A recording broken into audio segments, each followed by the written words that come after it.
The receptionist's finger hovered over the reject pile. One glance was all she planned to give it.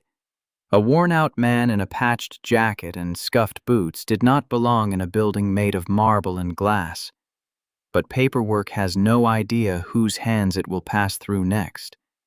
And when that single application finally landed on the desk of the most powerful woman in the company, the air in that office changed forever.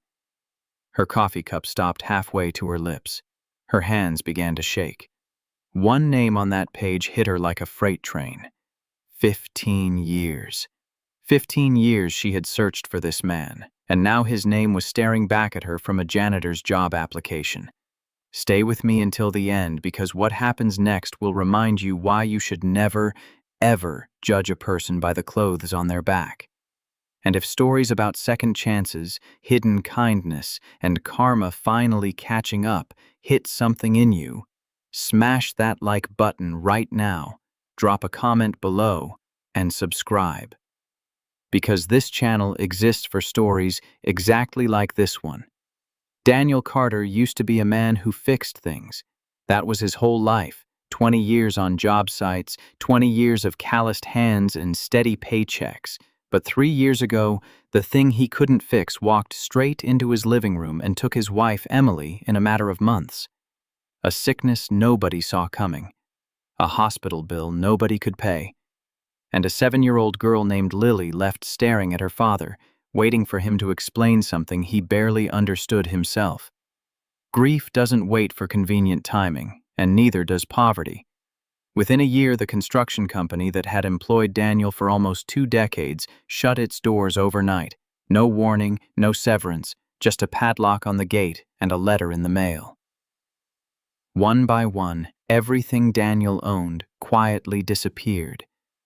The house went first, then the truck, then the savings account that used to make him feel safe. He applied everywhere. He wore his one good shirt to interview after interview, and every single one ended the exact same way. A polite handshake, a hollow smile, and an email a week later that started with, "Unfortunately." Companies told him he was too experienced for entry-level work and somehow not experienced enough for anything else. It made no sense. It broke something in him anyway. By the time winter came, Daniel had stopped being picky. Sweeping floors, hauling trash, scrubbing windows at 5 in the morning, none of it was beneath him anymore. Not when there was a little girl at home who still believed her father could do anything. Every single morning, Daniel walked Lily to school with a smile stitched onto his face like armor. She never saw the man who lay awake at 3 in the morning, doing math that never worked out. She never saw him counting crumpled bills from an old coffee tin hidden behind the flour in the kitchen cabinet. She never knew that some nights, her father told her he'd already eaten just so she could have an extra sandwich for lunch the next day. Daniel wasn't afraid of being poor. He was terrified of the day Lily would stop believing things were going to be okay. Before we go further, if you've ever fought silently so the people you love wouldn't have to carry your fear, type "I understand" in the comments right now. This story is about to take a turn nobody in that building saw coming. One gray, rainy afternoon, Daniel passed by the headquarters of Harrington Global Industries, a company so massive it had its name on hotels, tech firms, and skyscrapers across 3 continents. Taped to the glass door was a single sign: "Janitorial staff needed, immediate hiring." Daniel stood there in the rain for almost a full minute before he made himself walk in. Inside, the lobby looked like something out of a dream that wasn't his.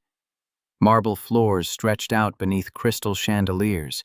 Men and women in $1,000 suits rushed past him without a single glance, phones pressed to their ears, coffee in hand, completely unaware that the man they were stepping around had once given away everything he had to help a stranger chase a dream. Daniel felt invisible. He felt small. But fathers don't get to feel sorry for themselves, not when rent is due and a 7-year-old is counting on them. So, he kept walking. Whispers followed him to the front desk. A security guard eyed his jacket. A woman near the elevator wrinkled her nose. Daniel handed his application to the receptionist, thanked her like she'd done him a favor just by taking it, and walked back out into the rain, expecting exactly what he always got: silence, followed by nothing. He had no idea that Folder was about to detonate on the top floor of that very building.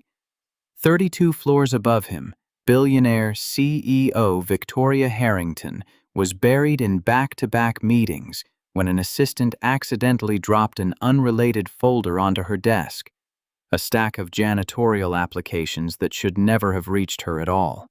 Victoria almost waved it away. Almost. But something made her flip it open, and the second page in, her entire world tilted sideways. Daniel Carter. Her breath caught in her throat. Her pen slipped from her fingers. For a moment, the most powerful woman in the boardroom couldn't move, couldn't speak, couldn't do anything except stare at a name she had spent 15 years trying to find. Because long before she was Victoria Harrington, CEO, she was just Vicky, a stubborn, broke university student who dreamed of building something of her own, while her wealthy family mocked her for refusing to join the family business. Back then, almost nobody believed in her, except one person. Daniel worked nights fixing broken pipes and busted wiring around campus while taking engineering classes during the day, running on coffee and stubbornness alone. Whenever Victoria's confidence cracked, Daniel was the one who told her that grit mattered more than a bank account ever would. And when her scholarship was suddenly pulled out from under her, Daniel did something she never fully got over. He quietly sold his motorcycle, the one thing he actually owned, and handed her the money without asking for a single thing in return. Then, life did what life does. She graduated and chased opportunity overseas. Family emergencies pulled him out of college and out of her life entirely. She looked for him for years afterward, every old email, every mutual friend, every dead-end lead, and eventually, painfully, she accepted she might never find him. Now here he was. Not a message, not a phone call. A janitorial application for the lowest-paying job in her entire company. Victoria didn't hesitate. She cleared her entire afternoon schedule on the spot and had her assistant track down the applicant's contact information before he'd even made it home. The next morning, Daniel received a call asking him to come in for a follow-up interview. No explanation, no details, nothing. He assumed the worst. Maybe they needed references. Maybe there was a background check issue. He put on his one good shirt again and rehearsed answers about mop schedules and cleaning supplies the whole bus ride over. Instead, when Daniel walked into the CEO's office, he found something that made zero sense to him at first. Victoria Harrington, standing perfectly still, eyes glassy with tears, looking at him like he was a ghost she'd prayed would appear.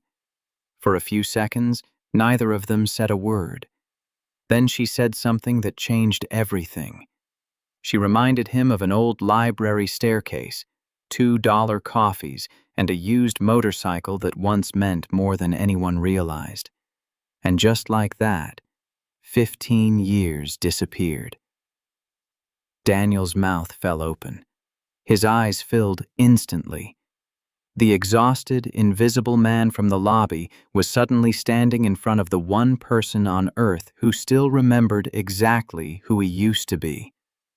Embarrassed, Daniel started apologizing for the state of his clothes, for applying to clean floors in a building this size, for somehow ending up here at all. Victoria stopped him mid-sentence.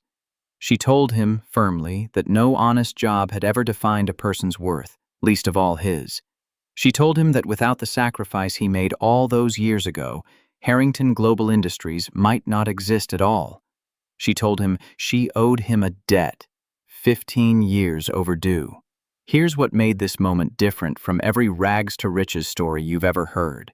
Victoria didn't hand Daniel a check and send him on his way. She didn't offer pity. She offered him his life back. She created a brand new management training position, one that actually used the engineering background he'd buried for 20 years under work boots and job sites. She built flexible hours around Lily's school schedule, so he'd never have to choose between a paycheck and his daughter again. And she made him one promise that meant more to him than any of it. Every future promotion would be earned, never gifted out of guilt or sympathy.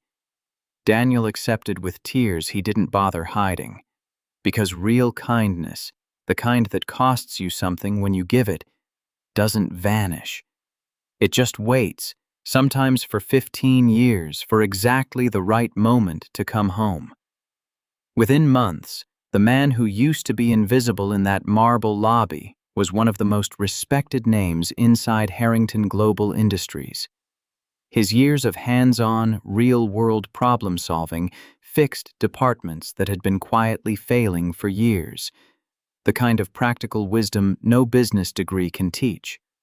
His humility, the same humility that once made him thank a receptionist for rejecting him politely, earned the respect of executives who used to walk right past him. And at home, something even bigger was happening. Lily started noticing her father smiling without faking it.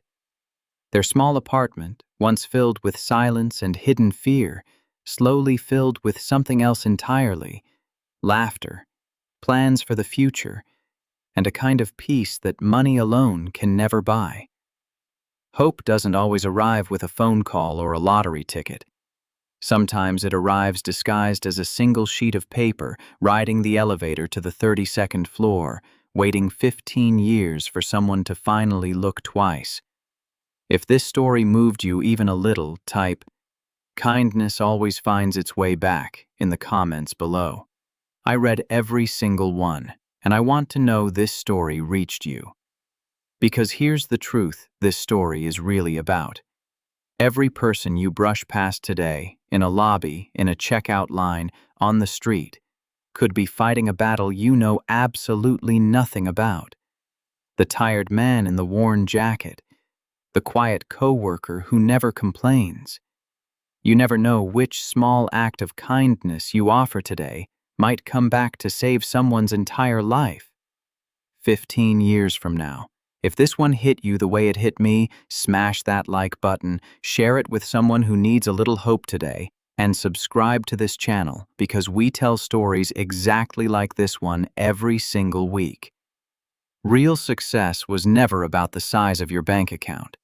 Sometimes the greatest thing you'll ever build is being the reason someone else refused to give up.